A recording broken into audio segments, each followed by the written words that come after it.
Picture this. You walk into a job interview, you've prepared for weeks. Your credentials are impeccable. Your portfolio speaks for itself. The interviewer extends their hand, you shake it. They gesture to a chair, and you sit. And then they glance at your resume. In all of this, 7 seconds have passed. In those 7 seconds, before you've answered a single question, before you've demonstrated any competence, before you've said anything of substance, they've made a judgment about you. Not about your qualifications, not about your ideas, but about whether they like you or not. And here's what you don't know. This judgment is so robust, so resistant to change, that everything you say afterward will be filtered through it. If that initial verdict is negative, you've already lost. Now, what if I told you that this isn't speculation? What if I told you that researchers have measured this phenomenon, quantified it, and documented it with scientific precision? And what if I told you that if you're neurodivergent, autistic, ADHD, gifted, or any combination, the odds are overwhelmingly stacked against you in that 7-second window? I'm Anita, and this is NeuroRebel. And today we're talking about neurotypical bias, why it happens, and how we can change it, one person at a time. Today's episode is a little longer than my usual one, but I promise you it's worth it. Stick with me. Let's go explore why this happens and why it's more fascinating than you think. Welcome to NeuroRebel, the bilingual podcast where we dismantle ableist systems, challenge neurotypical assumptions, and explore what it really means to be neurodivergent in a world built for neurotypical brains. If you're new here, welcome to a space where we don't sugarcoat, we don't simplify, and we definitely do not romanticize neurodivergence. We're here for the late diagnosed, the self-diagnosed, the questioning, the exhausted, the misunderstood, and everyone who's ever felt like they're operating on a different frequency than the rest of the world. I'm autistic, gifted, a retired law professor, a Fulbright scholar, and your fellow traveler on this journey toward collective liberation. Every episode is recorded in both English and Spanish because extraordinary minds are not constrained by borders or languages. Today's episode is going to be uncomfortable. We're talking about something most people don't want to acknowledge: the measurable, documented contempt that neurotypical people hold toward neurodivergent people, and how understanding the mechanism of that prejudice is the first step toward dismantling it. Let me tell you about a research study that changed how I understand every awkward social interaction I have ever had. In 2021, a team of researchers at the University of Nottingham did something simple but devastating. They showed neurotypical adults short video clips, averaging just over 7 seconds, of young men reacting naturally to everyday social situations. A researcher telling them a joke, giving them a compliment, and then keeping them waiting. Just normal human moments, brief glimpses of people just being people. Then they asked the neurotypical observers one question: do you like or dislike this person? That's it, a binary choice, yes or no, like or dislike. Here's what the perceivers didn't know. Half of the people in those videos were autistic, and half were neurotypical. The two groups were matched for age, matched for context, and the only variable was neurotype. The results?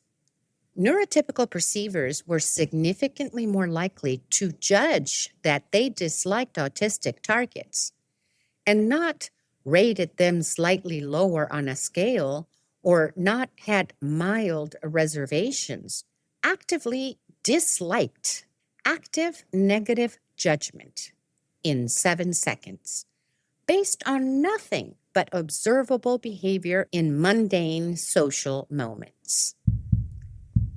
And here's the part that should disturb everyone listening. The perceivers had no idea anyone in the videos was autistic. They weren't told, they weren't primed, they were just reacting, blindly reacting. When I first read this study, I had to close my laptop and walk away. Because suddenly, every single interaction I'd ever had made sense. The job interviewer who seemed uncomfortable before I'd said 3 sentences, and the colleague who avoided me at the coffee machine, or the acquaintance who said, "We should get together sometime," with a smile that never really reached their eyes. I thought I was imagining it. I thought I was paranoid. I thought I was too sensitive. Turns out, I was accurately perceiving documented bias. So, what is happening in those 7 seconds? What are neurotypical people reacting to? And the research gave it a name, and it's called thin slice judgments, or TSJ for short. Think of it as your brain taking a photograph and instantly deciding, friend or foe, safe or threat, in-group or out-group. We all do this. It's evolved cognitive machinery for rapid social assessment. The problem isn't that it exists. The problem is what it's assessing and who it targets. Neurotypical perceivers are making rapid judgments based on posture, atypical gestures, facial expressions, patterns of movement, and vocal prosody. They're reacting to style, not substance. They're reacting to how someone moves through space and not who they are as a person. And here's the devastating part. Previous research found that when the audio-visual cues were removed, when only the content of what autistic people said was represented, when it was stripped of all nonverbal information, the negative judgments disappeared. This means neurotypical people aren't reacting to anything that is inherently wrong or deficient about autistic people. They are reacting to difference itself, to an unfamiliar communication style, to movements and expressions that don't match their neurotypical template. Now, here's what's crucial. These thin slice judgments don't operate identically across all forms of neurodivergence, though the underlying mechanism is still the same. When neurotypical people encounter autistic individuals, they are reacting primarily to atypical nonverbal communication, the rhythm of the eye contact, the facial expressions, and the body language. However, when they encounter people with ADHD, they're often reacting to movement patterns, the fidgeting, the interrupting, and the high energy that neurotypical people code as disruptive rather than differently regulated. And with giftedness, the bias is conceptual before it's even behavioral. Research shows peers form negative judgments when they learn someone is gifted before any interaction occurs. The label itself triggers anxiety about hierarchy and difference. Different presentations, same mechanisms. Rapid negative judgment based on deviation from neurotypical norms.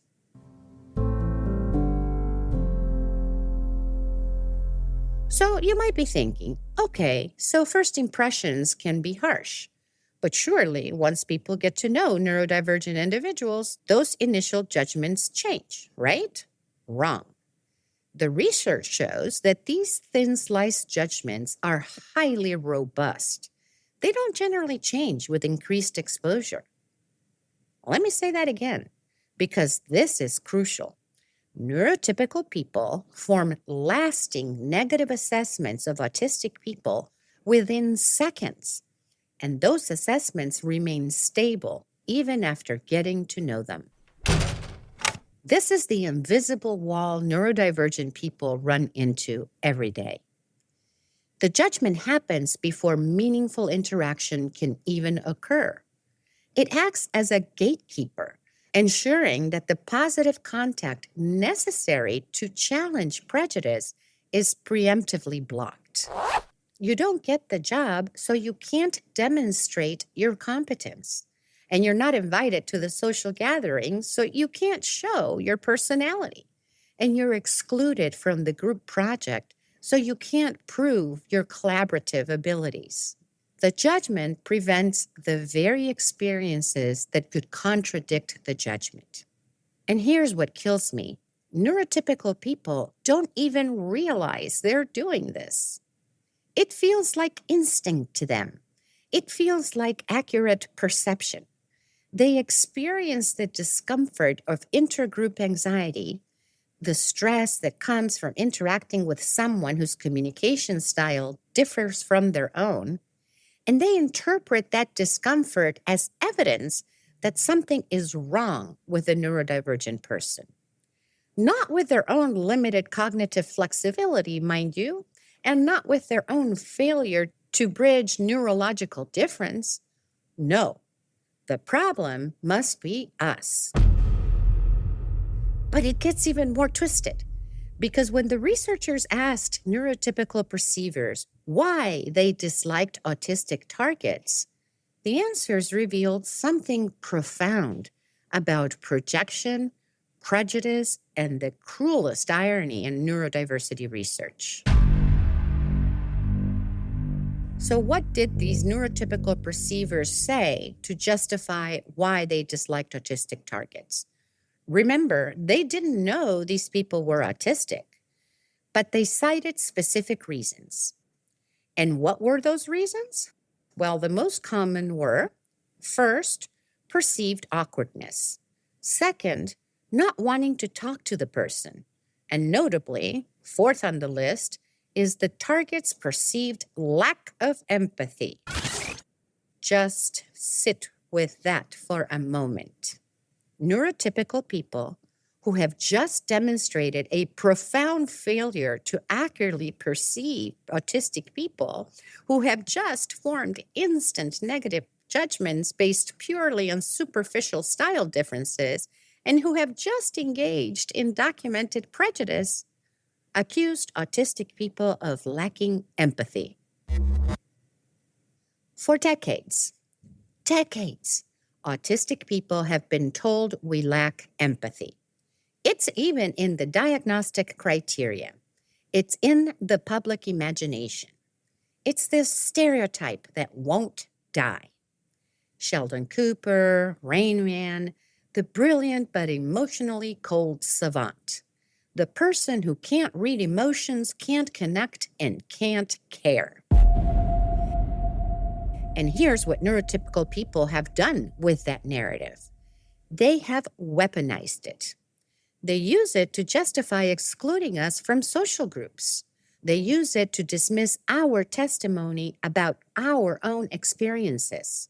And they use it to explain away their discomfort with us as somehow it's our fault. But what if the empathy narrative is backwards? What if the neurotypical people have been projecting their own empathy failures onto us? And what if the research shows exactly that?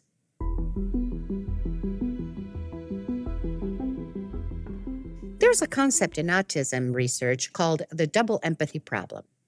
It was proposed by autistic scholar Damian Milton, and it is one of those ideas that once you understand it, you can't unsee it. I've talked about his scholarship before in previous episodes. The traditional view of autism suggests autistic people have a one-sided deficit, and that is that we struggle to understand neurotypical people, while neurotypical people have no trouble understanding each other. The double empathy problem says, you know what? Not so fast. What if empathy breakdowns in cross-neurotype interactions go both ways? What if neurotypical people struggle just as much to understand autistic people as autistic people struggle to understand neurotypical people? What if the deficit isn't in either group individually, but in the interface between neurological styles? And what if the research proves this? Because it does. Studies measuring empathic accuracy, that is, the ability to correctly identify what someone else is feeling, show that neurotypical participants have significantly lower accuracy scores when trying to understand autistic people's emotions compared to understanding other neurotypical people's emotions. They literally cannot read us correctly. But here's the twist. When autistic people communicate with other autistic people, empathy flows naturally. Communication is reciprocal and understanding is mutual. The breakdown happens specifically in mixed neurotype interactions. And it's not just autistic people who get accused of lacking empathy.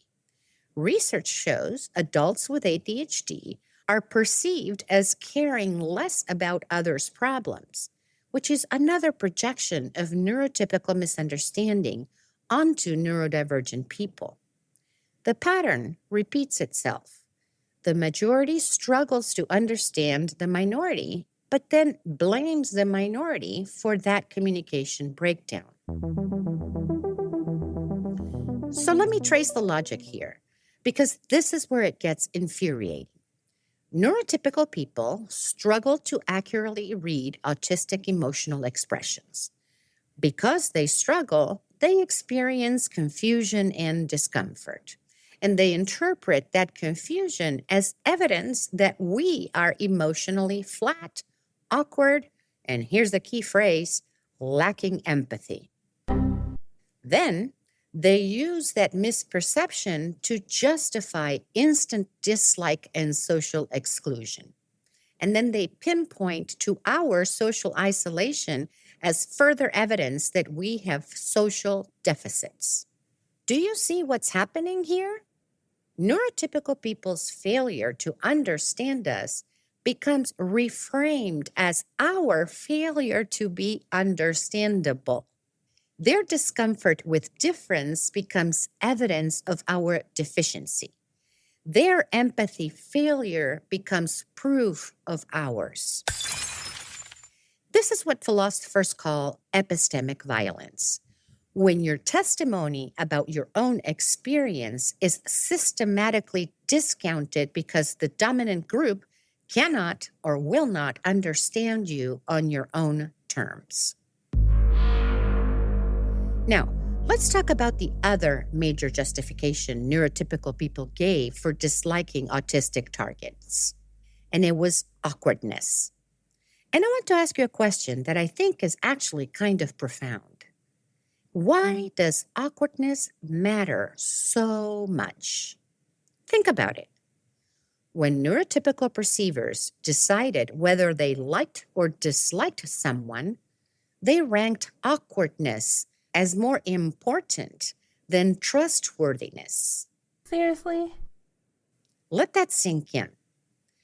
Neurotypical people considered whether someone was socially smooth more important than whether they were trustworthy when deciding if they liked them. You could be a liar, a cheat, fundamentally untrustworthy, but if you're socially graceful, you're likable. You could be honest, brilliant, kind, but if you're awkward, you are disliked. I think this reveals something deeply uncomfortable about neurotypical social hierarchies. Awkwardness is threatening not because it causes harm, but because it reveals the artifice of social performance. When someone doesn't follow the unwritten rules, doesn't maintain the expected eye contact rhythm, doesn't mirror body language, and doesn't produce the anticipated vocal prosody, It disrupts the smooth functioning of neurotypical social scripts. And that disruption creates anxiety. But here's what's crucial. That anxiety belongs to the neurotypical perceiver. It is their discomfort with unpredictability and their rigidity around social norms and their need for conformity. But the system we live in, a system that is designed by and for neurotypical people, reframes that discomfort as the neurodivergent person's problem. We are told to fix ourselves, mask ourselves, and contort ourselves into neurotypical shapes, instead of the majority being asked to expand their tolerance for difference. And when we can't maintain that mask 24/7, because it's exhausting, because it's traumatic, because it's literally physically impossible, because we end up in a burnout and a collapse, we are blamed for the discomfort we cause. But what if neurodivergent communities have a completely different relationship with awkwardness? Research by autistic scholar Brett Heisman suggests that some autistic people actually view awkwardness positively, as authenticity, as honesty, as freedom from oppressive social performance. So when autistic people interact with other autistic people, what neurotypical observers might code as awkward, that same behavior is experienced by the participants in the autistic group as genuine. So whose standards are we using here? And why is one group's comfort with ambiguity pathologized, while another group's anxiety about it becomes the enforced norm? Okay, so we've established that neurotypical people form instant negative judgments about neurodivergent people, that these judgments are based on style rather than substance, and that they justify these judgments with projections about empathy and anxiety about awkwardness. But here's the question that should haunt everyone listening. How does a split-second cognitive bias become a lifetime of systematic exclusion? How does a 7-second judgment scale into structural oppression? Because it does. And understanding that mechanism is crucial. Individual prejudice is bad enough. But what makes neurotypical bias against neurodivergent people so pernicious is that it operates across multiple levels simultaneously, each level reinforcing the others, creating a self-sustaining system. Let me show you how this works.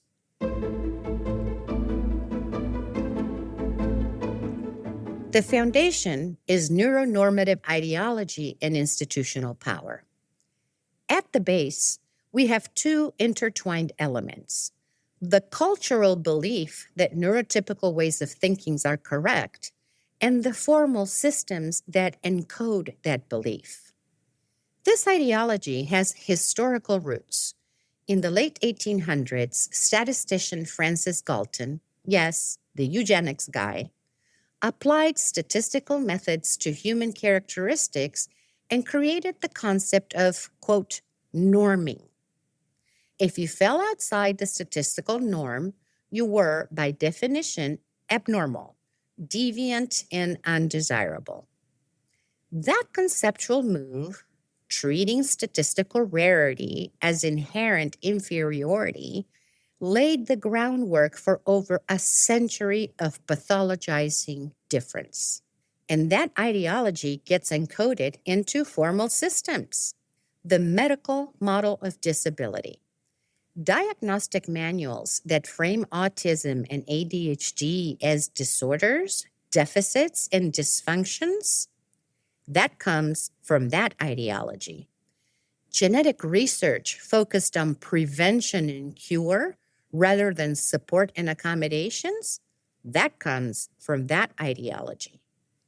Educational systems designed for neurotypical learning styles and workplaces that require neurotypical social performance, or healthcare that prioritizes making neurodivergent people less different rather than supporting neurodivergent flourishing, comes from that ideology. Every institution reinforces the message: you are the problem and you need to change. And what is the mechanism? Well, cognitive bias and social hierarchy. This is where thin-sliced judgments live. Neurotypical people, shaped by neuronormative ideology and institutional messaging, develop rapid pattern recognition that codes neurodivergent behavior as wrong. And because these judgments happen in seconds, before conscious reflection, before meaningful interaction, they function as gatekeepers. The bias prevents the very contact that could challenge that bias. Simultaneously, we see here social dominance theory at work. Societies create and maintain hierarchies where dominant groups control resources and privilege. Neurotypical people engage in what's called in-group favoritism. They preferentially allocate trust, likability, and opportunity to other neurotypical people. And they experience what's called intergroup anxiety when encountering neurodivergent people, and the stress that comes from unpredictable social interaction. That anxiety gets managed through avoidance. So they just don't engage. They don't hire us. They don't befriend us, and they don't invite us. And then they tell themselves it's because we are awkward or lack empathy, and not because they are anxious and inflexible. And what is the outcome? Well, there's the structural exclusion. All of this culminates in what philosophers call epistemic injustice, systemic devaluation of neurodivergent people as knowers and testifiers of their own experiences. In legal settings, autistic defendants get longer sentences because their neurotype emotional expressions are misread as a lack of remorse. In healthcare, autistic patients experience what researchers call the triple empathy problem. Clinicians don't understand them, they don't believe them, and they don't trust their self-reports. And this leads to medical neglect, misdiagnosis, and trauma. And in employment context, neurodivergent candidates are filtered out in interviews before they can even demonstrate their competence. And teachers form lower expectations of ADHD students based on diagnostic labels alone and not actual performance. And gifted students deliberately underachieve to avoid peer rejection. The bias operates preemptively across every domain of life for every form of neurodivergence. Now, here's what makes this system so resistant to change. It's because each layer reinforces every other layer. There is a feedback loop. The ideology justifies the institution. The institutions create practices that reinforce cognitive biases, and these cognitive biases produce social hierarchies. The social hierarchies, in turn, generate structural consequences. And those structural consequences, unemployment, isolation, criminalization, get pointed to as evidence that the original ideology was correct. Can you see the circularity here? The system says neurodivergent people have poor outcomes. They are less successful. And that proves they have deficits. Except what you won't find is an explanation that the outcomes are produced by the system itself. If thin slice judgments prevent you from getting hired, and then unemployment is used as evidence that you lack work skills, or if social exclusion produced by neurotypical anxiety is reframed as evidence that you're socially deficient, and if your testimony about your own experience is systematically discounted, and then that silencing is used as evidence that you cannot communicate, you're not in a meritocracy. You're in a cage, and the cage is invisible to the people who built it. So here we are, trapped in a self-sustaining system of bias that operates faster than consciousness and scales from individual judgment to institutional oppression. And so the question becomes, can this system be dismantled? And if so, how? Because here's the thing about conceptual strongholds. These deeply embedded ideological systems that define marginalized groups as inherently inferior, they have been defeated before. And when we study how they were defeated, we find patterns, blueprints, and mechanisms that work. Let me give you 3 examples from history. 3 times where marginalized communities successfully destroyed the conceptual frameworks that oppressed them. And I'm going to show you not just what changed, but who made it change. Example 1, the demedicalization of homosexuality. In 1952, the first Diagnostic and Statistical Manual of Mental Disorders classified homosexuality as a sociopathic personality disturbance. By 1968, it was sexual deviation. Psychiatry had the institutional authority to define who was sick and who was well, and they used that authority to pathologize an entire group. But activists didn't accept that framing. They protested. They disrupted APA conferences. They forced confrontation. In 1973, the APA voted to remove homosexuality from the DSM. That vote didn't happen in an empty room. It happened because activists like Barbara Giddings stood at the microphone and said, "We are the experts on our own lives." It happened because Dr. Judd Marmor, a psychoanalyst, stood before his peers and said, "Our theory is wrong. The evidence contradicts us, and we must change." One conceptual shift, centuries of medicalization overturned. Now, it wasn't that simple. The concept morphed because ego-dystonic homosexuality tried to survive by reframing the problem as distress about orientation rather than orientation itself. But by 1987, even that was gone. The conceptual stronghold was defeated. And what is the lesson here? When a concept is enshrined in an authoritative manual, defeating it requires forcing that authority to reverse its position through a combination of external pressure and internal scientific critique. Example 2, the disability rights movement and the social model. For most of the 20th century, disability was understood through the medical model. If you couldn't walk, you were broken. If you couldn't hear, you needed fixing. The problem resided in the impaired body.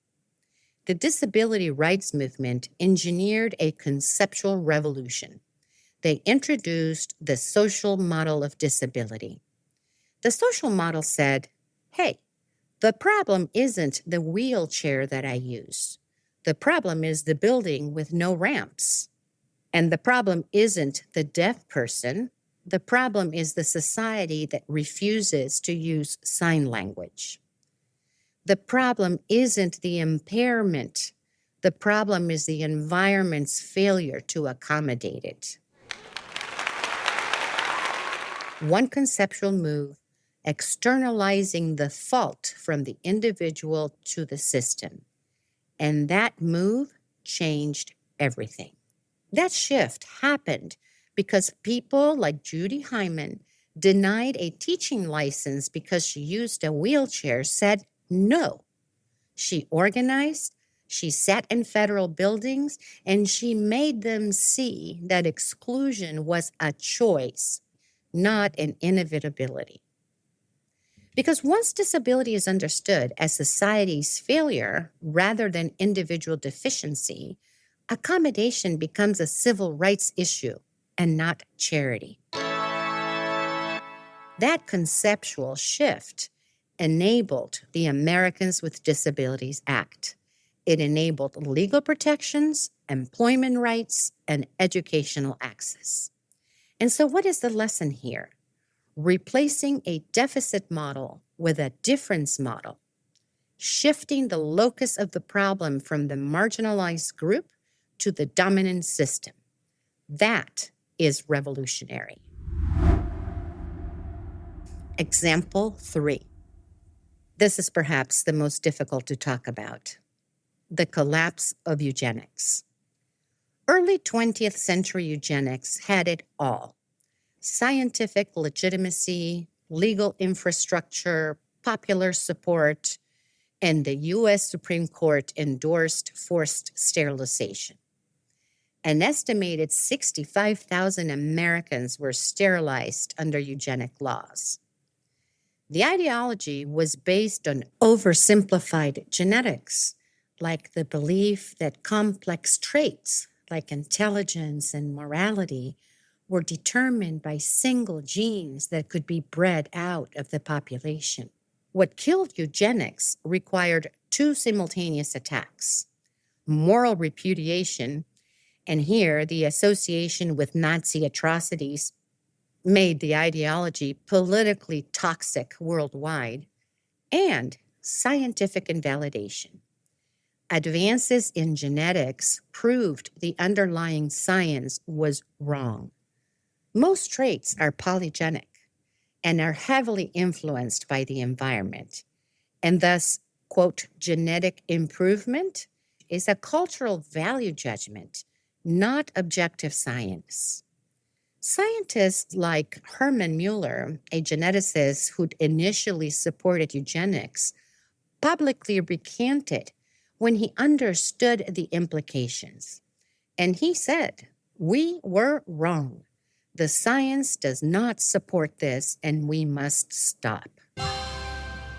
What is the lesson here? Concepts rooted in pseudoscience can be defeated by exposing both their moral bankruptcy and their empirical falseness. So what do these three victories have in common? 1, demedicalization, removing the pathology label from authoritative diagnostic systems. 2, deficit to difference reframing, shifting from what's wrong with them to what's wrong with a system that excludes them. And 3, scientific and moral refutation, challenging both the empirical claims and the ethical frameworks. 4, epistemic reclamation, asserting that marginalized groups must be centered in conversations about their own lives. Nothing about us without us. And here's what should give everyone hope. The neurodiversity movement is deploying every single one of these strategies right now.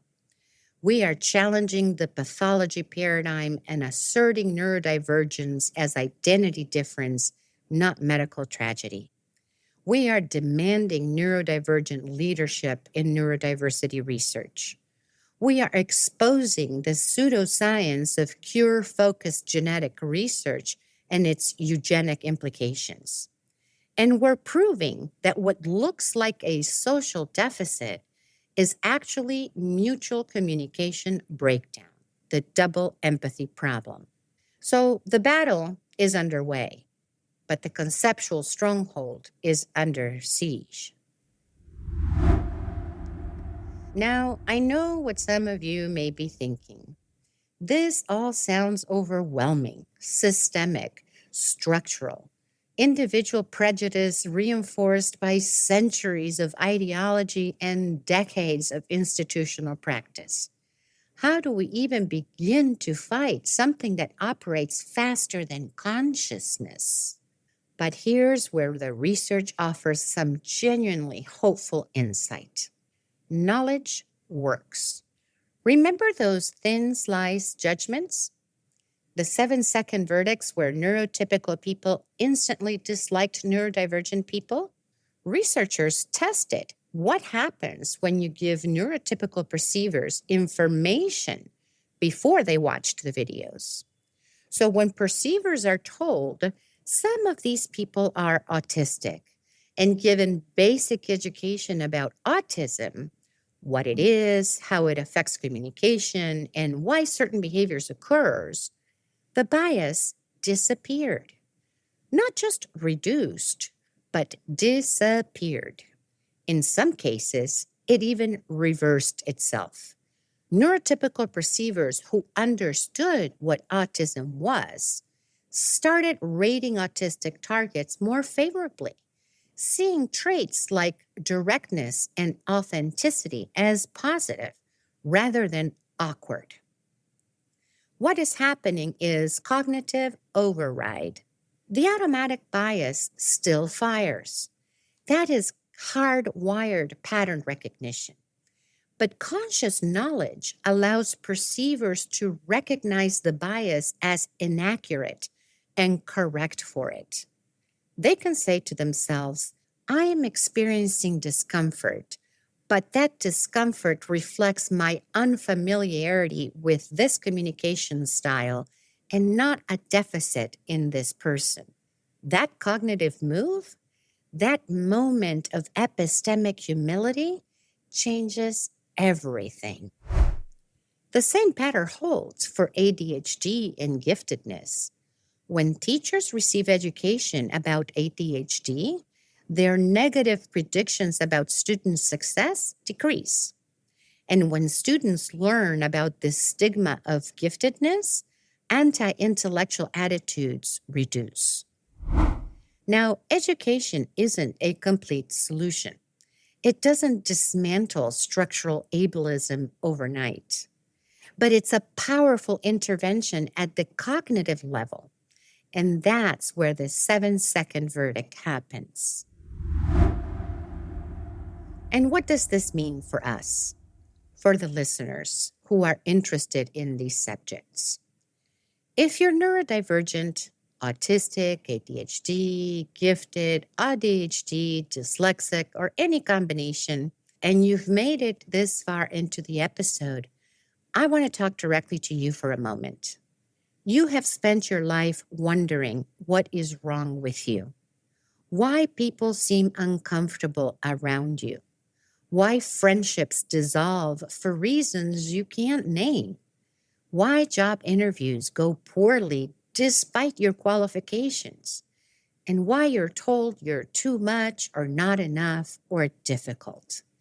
Here's what I need you to hear. Nothing is wrong with you.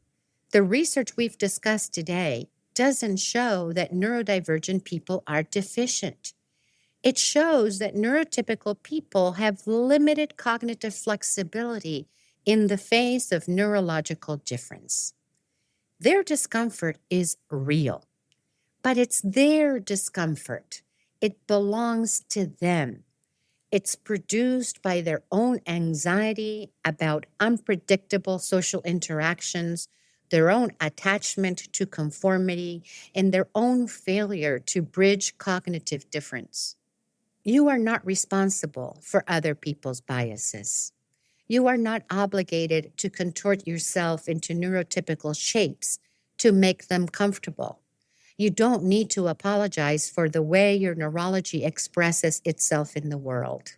Now, I'm not saying masking isn't sometimes necessary for survival. I know. I'm not saying disclosure decisions are simple. I know. I'm not saying you won't face consequences for refusing to accommodate neurotypical preferences. I know that too. This is still an ableist world, and we still have to navigate it strategically and live within it. But understanding the mechanism of bias, understanding that it's rapid, automatic, and rooted in neurotypical cognitive limitations rather than neurodivergent deficits, that knowledge can shift your internal narrative from what's wrong with me to I encountered systematic bias, from I failed to the system failed me, from internalized shame to justified anger. And that cognitive shift is genuinely liberating. And if you're neurotypical and you're an ally and you're listening here and you don't identify as a neurodivergent, I need you to sit with me with something uncomfortable. You have biases you didn't choose. We all do. The human brain is a pattern recognition machine, and it makes errors. The question isn't whether you have these biases. The research proves you do. The question is, what do you do when you learn about them? Because the research shows that you automatically form negative judgments about neurodivergent people within seconds. You might not be aware of it. You probably don't even intend to, but it happens. Now you have a choice about what to do with that information. You can get defensive. You can insist that you are not like that. You can argue that you treat everyone fairly. Or you can recognize that bias operates beneath your conscious awareness and commit to actively overriding it. And here's what that looks like in practice. When you meet someone and experience discomfort or social awkwardness, pause for a moment and ask yourself, is this person actually problematic? Or am I experiencing anxiety because their communication style differs from mine? When you're conducting job interviews and someone doesn't make typical eye contact or uses an unexpected body language, consciously remind yourself, different communication styles do not indicate lower competence. And when you hear someone described as awkward or weird or off, ask yourself, off from what? And weird compared to whom?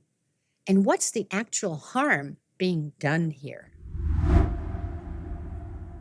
I invite you to cultivate what philosophers call virtuous testimonial sensibility, and that is the trained capacity to perceive others with justice rather than prejudice. Listen to neurodivergent people's self-reports about their own experiences, even when those reports contradict your assumptions. Read neurodivergent authored work. Follow neurodivergent advocates. Center neurodivergent voices in conversations about neurodivergence. And critically, teach this to others, especially if you're an educator, an employer, a parent, or a healthcare provider. You have the power to interrupt the 7-second verdict in others by providing the educational context that overrides that bias. The 7-second verdict doesn't have to be final, but changing it requires acknowledging that it exists. And that acknowledgement, that's the first step towards dismantling the entire system. So here we are at the end of an episode about judgments that happen in 7 seconds, systems that took centuries to build, and transformations that are happening right now. If you take one thing from this episode, let it be this. The bias is real. It's measured, it's documented, but it's also mutable. Knowledge changes minds. Understanding interrupts prejudice, and education overrides automatic bias. For my neurodivergent listeners, you are not imagining it. You are accurately perceiving a documented phenomenon. And understanding the mechanism does not erase the harm, but it can transform how you make sense of your experiences. And for my neurotypical listeners, you have cognitive biases you didn't choose and probably don't want, but you can choose to override them. That choice, repeated across millions of interactions, is how systems change. The neurodiversity movement isn't asking for tolerance or pity. We are demanding that society recognize neurological difference as a human variation and not human deficiency. We are demanding that the 7-second verdict be overridden by conscious knowledge. We are demanding that the architecture of oppression be replaced by an architecture of inclusion. And we're not waiting for permission. Here's my challenge to you. Whether you're neurodivergent or neurotypical, this week, catch yourself making a thin slice judgment. Notice when you decide you like or dislike someone within seconds. Notice when you code someone as awkward or weird. And then ask yourself, what am I actually reacting to? Harm or difference? That moment of recognition, that's where system change begins.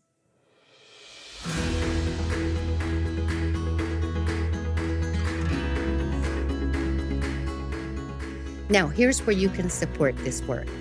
This is original research that took a long time to put together.